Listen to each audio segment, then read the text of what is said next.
Assalamu alaikum. Good morning, everyone. So I'm Saad Masr. I'm an expert here in Adifsa. Around 7 years now, I'm working with bees. I started working with bees from 1986. Now we speak about honeybees, diseases and pests, diagnosis, prevention, and treatments. In fact, honeybees face a lot of challenge, especially under our condition here in United Arab Emirates. We have challenge during the summer, heat stress, and the pests and diseases. We have many pests and diseases can attack the honeybees. As a pest, we have varroa, destructor, as a mites. We have bee eater that comes to United Arab Emirates during August and September as a migratory birds. And we have wax moth. For the diseases, we have many diseases, bacterial diseases, fungal diseases, viral diseases, and many diseases can attack the honeybees. So the bees, in fact, it's playing a potential role for agriculture sector, for pollination, flowering, for vegetables, for crops, and so on. All the agriculture sector affected by the bees negatively if you don't have a bees, or positively if you have a bees. So the bees can keep for us, or maintain for us, for the human, more than 75% of our food, because he pollinated the flowers, vegetables, and the crops. So what is the challenge with the pests and diseases? Okay, so we have, as I mentioned, fungus diseases, bacterial diseases, viral diseases, even we have mites and protozoa. So we start with bacterial diseases. The most important bacterial diseases is American foul brood and European foul brood. The serious one is American foul brood. When one hive attacks with American foul brood, we can't make anything. Just we need to treat this hives with antibiotics. And antibiotics is forbidden because the residue of antibiotic will affect the honey. And if we have any antibiotics from the antibiotic in the honey, it's not allowed to feed or not allowed for the customers. So if we have any hive that attacks with American foul brood, we have just one solution: burn it. We don't have any solution if your hives is attacked with American foul brood. The first one, because it will be affected the all apiary, all hives you have. The second one, the draft of the bees will be also attack the other hives, the other apiaries near to your apiary. So what is the most important thing the beekeeper want to focus on? The symptoms of this bacterial disease. We have found that the all brood have spots brood. We don't have regular brood or spots brood. That means all the larvae inside the cells are dead, and the bacteria are attacked, and the larvae become brown instead of yellowish or white larvae. This one larvae have more than 5 million spores, and the spores can alive more than 50 years. So it's very dangerous if you found any hive attack with American foul brood. So the second one is European foul brood. To control the American foul brood, as I told you, just burn it. We can't do anything. If you treat it with antibiotic, we can't control this pathogen. The next one is European foul brood. It's a little bit dangerous that American foul brood. In this case, we can change the queen or requeen your queen in your hive, and you can treat this hive with some antibacterial for short term. But for American foul brood, we need to treat it for long term. The control, as I told you, requeening or queenless your hive, change the brood comb, and also reducing the stress of this hive, and moving the bees from your apiary to another place to protect the other hives in your apiary. As fungal diseases, we have chick brood. Chick brood is one of so easy to control it here under our condition in United Arab Emirates. Just move the hive in sunny area, change the queen, and makes your hive or your bees little bit crowded to control this fungal brood diseases. And after that, change the queen with a new queen or young queen. The most serious and most important disease that we are facing here in United Arab Emirates, eczema disease. In fact, we have two species of Nosema, Nosema apis and Nosema cerana. Nosema cerana is very, very dangerous for bees. The Nosema at all, we call it the silent diseases. The beekeeper cannot understand what happened for his hive. Just between day and night, who found that all the bees die. What happened, he don't know. But if you have some experience, some beekeeper have some experience, when you open the hive, we found some faces in the board of the hive. That means we have some problem with this hive. The second one, he can smell the odor of his hive. But in the end, this one is very quick and very effective because he attack, in fact, the midgut of the bees. And after he attacks the midgut, he start to feed on the epithelial cell. In this case, the bees cannot fly, cannot eat, cannot make any jobs.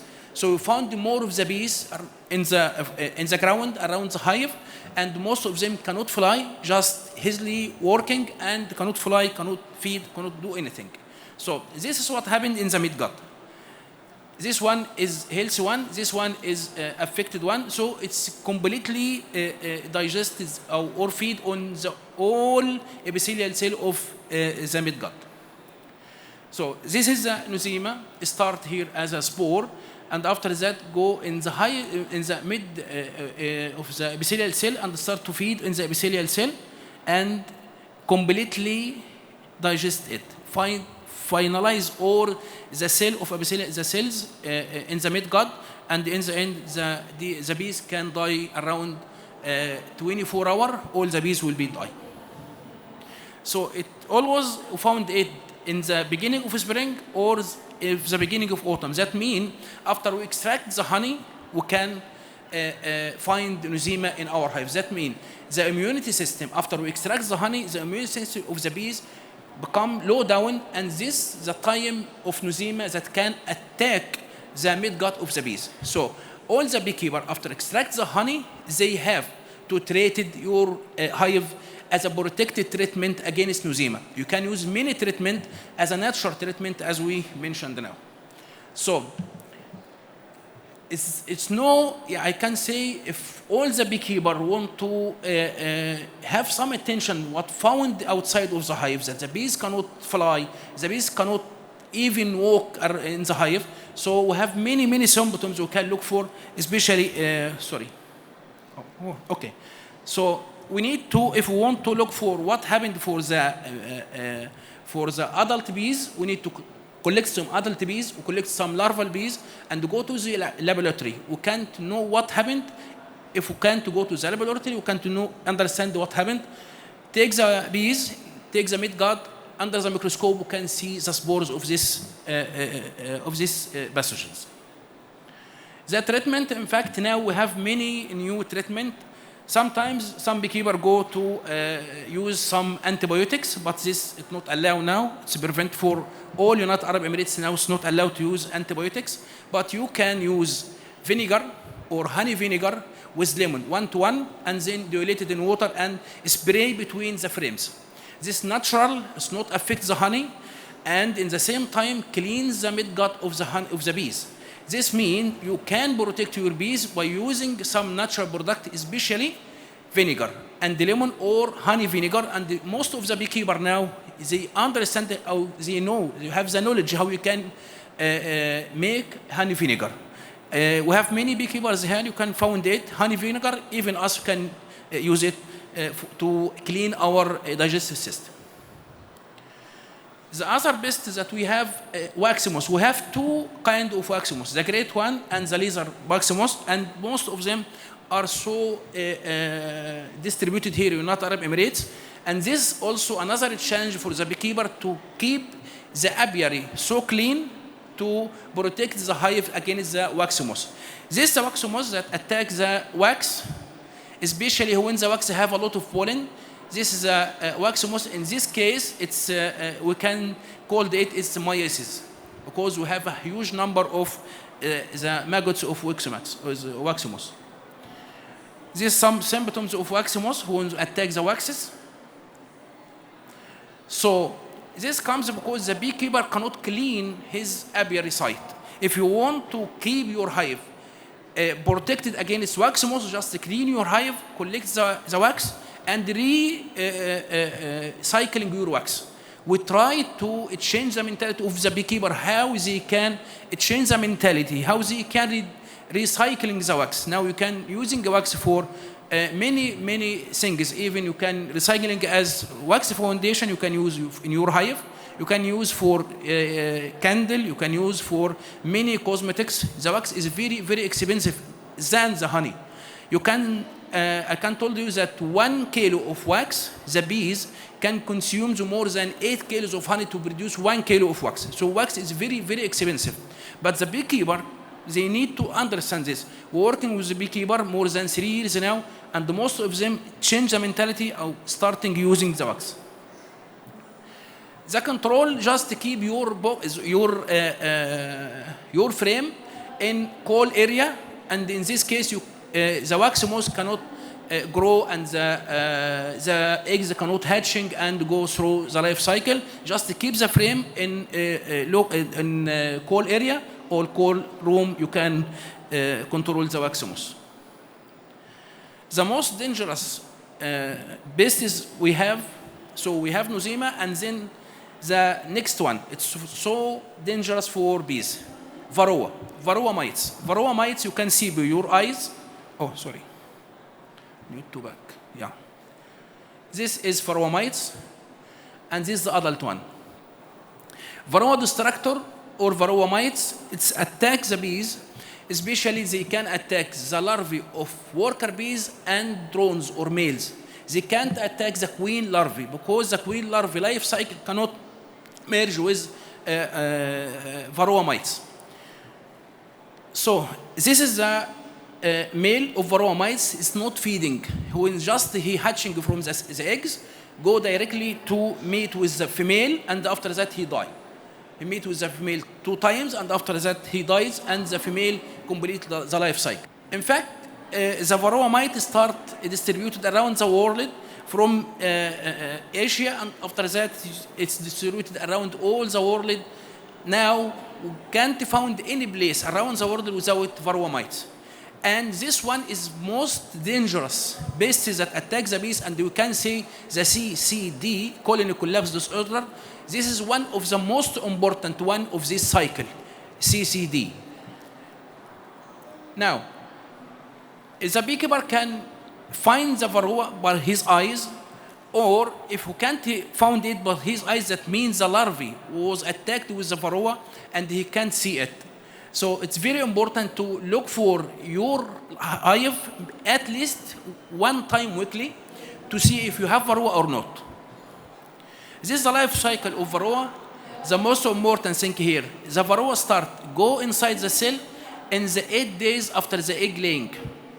And after that, hidden herself under the larvae in the royal jelly, and go through the life cycle of the worker bee larvae. And here he hatching and starts the first male hatching from the eggs. And after that, after 5 hours, the first female is coming. And after that, the mating between the drone, the male and the female, and starts the new generation and so on. So during 20 days, 21 days, you can find a new generation of Varroa. That means every day in the hive you found a new generation for Varroa. That means 1 month it will be destroyed your hive. So you need to be careful when you handling your hive. If you found more than 5 Varroa mites in your hive, about 1 frame or 2 frame, you want to start treated the Varroa mites. So this is the male, a small one, and all of this is female.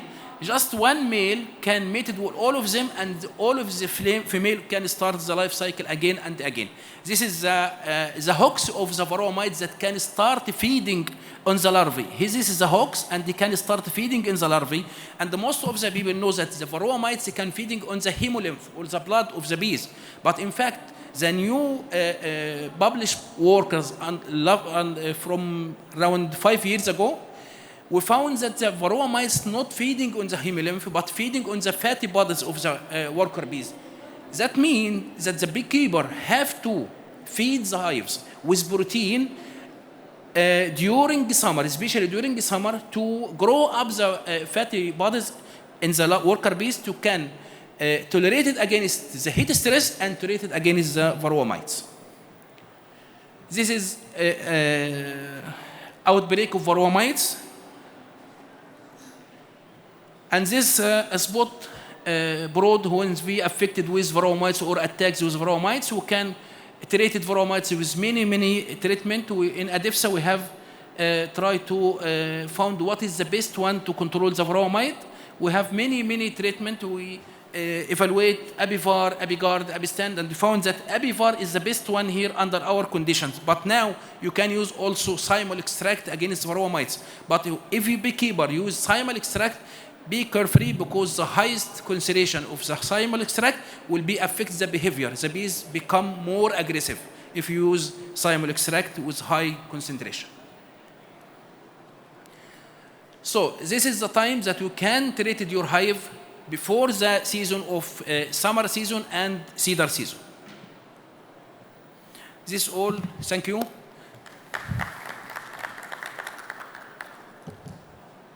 Any questions? Hello. Yes, so if there are any questions, please share the questions with Dr. Masri.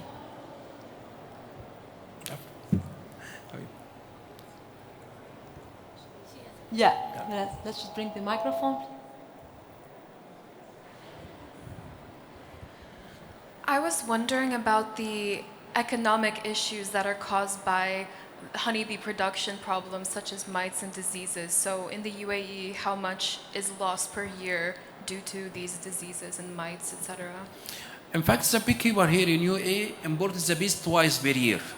The first time during February, March, and after that produce multi-flower honey, and after that ghaf honey, summer honey, mangrove honey, and during the summer stop, there's no flower, and imported again during October. What we can do now, we try to sustain the beekeeper around the year.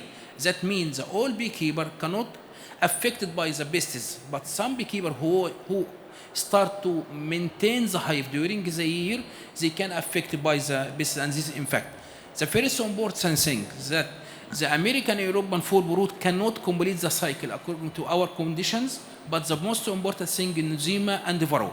Some beekeepers are affected, around 10% of beekeepers, as I get a report from the beekeepers, and 10% is nothing, you know, if you have more than 1 million hive.